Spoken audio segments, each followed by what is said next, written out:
Hi hello నమస్తే, అందరూ ఎలా ఉన్నారు? బాగున్నారా? సమ్మర్ అంటే మనకి మొదటగా గుర్తొచ్చేది అమ్మ లాంటి ఆవకాయ. నేనైతే ఆవకాయ పెట్టాను, టేస్ట్ అయితే సూపర్గా ఉంది. మా పిల్లలకైతే ఆవకాయ అయితే ఇష్టం ఉండదు, జనరల్ గా తినరు. చేతితో చేసి పెట్టిన తర్వాత వద్దనకుండా ఉండలేరు కదండి. ఒరే ఒక్క ముద్ద టేస్ట్ చేయండిరా అని తర్వాత అమ్మ ఇంకో ముద్ద అని అడిగి పెట్టించుకున్నారు. నేనైతే టేస్ట్ చేశాను, కొత్త ఆవకాయ కదండి, నేను కూడా ఎక్స్పెక్ట్ చేయలేదు ఇంత టేస్టీగా వస్తుందని. ఇప్పుడు ఆవకాయ పెట్టే ప్రొసీజర్ లోకి అయితే వెళ్దామా. ఫస్ట్ అయితే గట్టిగా ఉన్న మామిడికాయలు ఫ్రెష్ గా ఉన్నవి తీసుకోవాలి.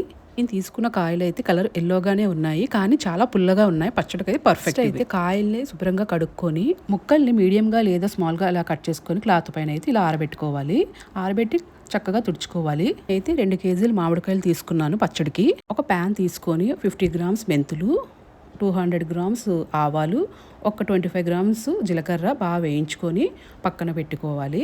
జీలకర్ర వేసిన వీడియో అయితే మిస్ అయ్యింది. జీలకర్ర వేయడం వల్ల ఇంకొంచెం టేస్ట్ సూపర్గా ఉంటుంది. ఇప్పుడు స్టెప్ నెంబర్ 3, నేనైతే 1 కేజీ నువ్వుల నూనె తీసుకున్నాను, 1/2 కేజీ వెల్లుల్లిపాయలు తీసుకున్నాను. ఒక 10 మినిట్స్ అలా హీట్ ఎక్కిన తర్వాత వెల్లుల్లిపాయలు అలా వేపుతూ సగమేమో పచ్చడిలో వేసుకోవాలి, కొన్ని ఏమో అలా ఆయిల్తో పాటు వేసేస్తే సరిపోతుంది.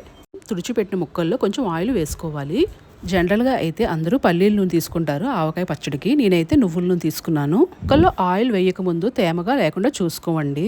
ఇప్పుడు 2 స్పూన్లు పసుపు వేసుకోండి. ఇది వరకు అయితే టమాటా పచ్చడి, కరివేపాకు పచ్చడి, కారం పొడి, ఇడ్లీ పొడి ఇంకా అన్నీ చేసేదాన్ని. అప్పుడైతే నాకు యూట్యూబ్ లేకపోవడం వల్ల అయితే మీకు చూపించలేకపోయాను. ఇప్పుడైతే కామెంట్స్లో చెప్పండి, చేసి చూపిస్తాను. పసుపు ఆయిల్ ముక్కలకి బాగా పట్టేలా కలుపుకోవాలి.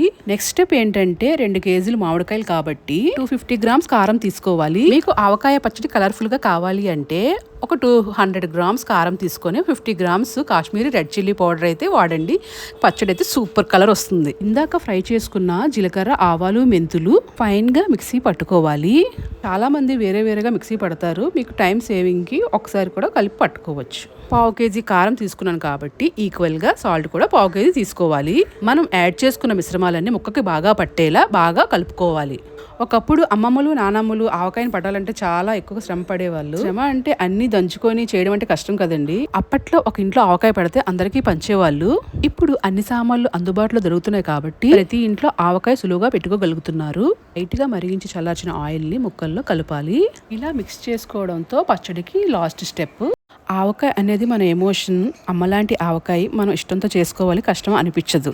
ఒక లైట్ మీల్ ట్రై చేయాలి అంటే కొంచెం అన్నము, ముద్దపప్పు, ఆవకాయ, నెయ్యి, ఉల్లిపాయలతో ఒక ఆమ్లెట్ సెట్ అండి. ఇంకా ట్రై చేసి చూడండి. ఏం లేదండి, ఆవకాయ పెట్టుకోవడం చాలా సింపుల్ అండి. 2 కేజీలు మామిడికాయలు తీసుకుంటే 1/2 కేజీ కారం, 1/2 కేజీ సాల్ట్, ఆవపిండి 200 గ్రాములు, 25 గ్రాములు జీలకర్ర, మీ ఆప్షన్ అది. అలాగే కేజీ నువ్వుల నూనె, 2 స్పూన్లు పసుపు, 1/2 కేజీ వెల్లుల్లి రెబ్బలు. అంతేనండి, ఇవన్నీ ఉంటే పచ్చడి అయిపోయినట్టే. నాకైతే పచ్చడి పట్టడానికి 1000 రూపీస్ కాస్ట్ అయితే అయింది. ఈ మధ్య కాలంలో అయితే బయట పికిల్స్ కొనడం అయితే మానేశాను. ఇలా ఇంట్లో చేసుకోవడం వల్ల అయితే చాలా టేస్టీ అండ్ హెల్దీ. జనరల్గా పచ్చడి అయితే జాడీలో స్టోర్ చేస్తారు, అదైతే జాడీ లేదు కాబట్టి ఈ ప్లాస్టిక్ కంటైనర్ అయితే స్టోర్ చేసుకున్నాను. 3 రోజుల తర్వాత పచ్చడి బాగా ఊరుతుంది. మా ఫ్యామిలీ మెంబర్స్ అండ్ మా ఫ్రెండ్స్ కి ఇచ్చాను, చాలా మంచిగా అప్రిషియేట్ చేశారు. చూసారా 3 డేస్ తర్వాత ఎంత కలర్ఫుల్ గా ఉందో, ఆయిల్ కూడా పైకి తేలింది. తప్పకుండా ట్రై చేసి చూడండి, మీకు నచ్చిందని అనుకుంటున్నాను. త్వరలో మీ ముందుకి ఇంకొక పికిల్ రెసిపీతో వస్తాను. లైక్, షేర్, సబ్స్క్రైబ్ చేసుకోవడం మర్చిపోకండి. బాయ్.